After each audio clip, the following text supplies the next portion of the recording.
జోలాలి టీవీ ప్రేక్షకులకు నమస్కారం.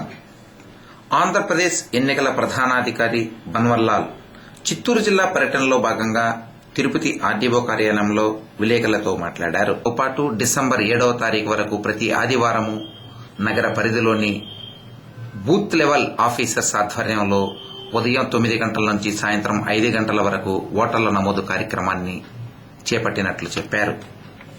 18 సంవత్సరములు పూర్తి చేసుకున్న వారు ప్రతి ఒక్కరూ 2015 జనవరి 1 తారీఖుకు 18 ఏళ్లు నిండిన ప్రతి ఒక్కరూ తప్పనిసరిగా ఓటర్గా నమోదు చేసుకోవాలని పేర్కొన్నారు. ఈ రకంగా ఓటర్లుగా నమోదు పేర్కొన్న వారికి త్వరలో జరగనున్న తిరుపతి నగరపాలక ఎన్నికల్లో ఓటు హక్కు ఉంటుందని పేర్కొన్నారు. అలాగే గ్రాడ్యుయేట్స్, టీచర్స్ కూడా నమోదు చేసుకోవాలని పేర్కొన్నారు. 13 నుంచి డిసెంబర్ 8 వరకు గ్రాడ్యుయేట్స్, టీచర్స్కు ఓటర్ల నమోదు కోసం అప్లికేషన్స్ తీసుకుంటారని, అలాగే మార్పులు చేర్పులు ఉంటాయని ఆయన తెలిపారు.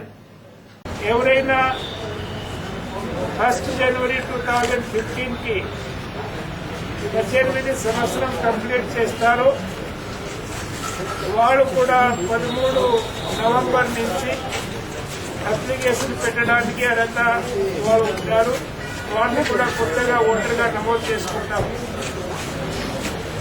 మూడోది, కొంతమంది ఈ మధ్యన వ్యక్తులు ఏ చోటు వాళ్ళు నివసిస్తున్నారు అక్కడి నుంచి షిఫ్ట్ అయి కొత్త చోటు వెళ్ళిపోయారు, లేకపోతే కొంతమంది చనిపోయారు కూడా, వాళ్ళని ఆ రోల్ నుంచి తొలగించడం జరుగుతుంది.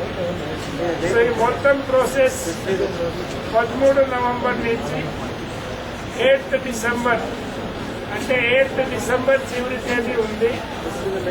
అప్పటి వరకు ప్రతి ఒక్కరు అర్హత ఉన్నవాళ్ళు అప్లికేషన్స్ పెట్టాలి. అండ్ ఎవరైనా చనిపోయారు వాళ్ళ పేరును తొలగించాలి.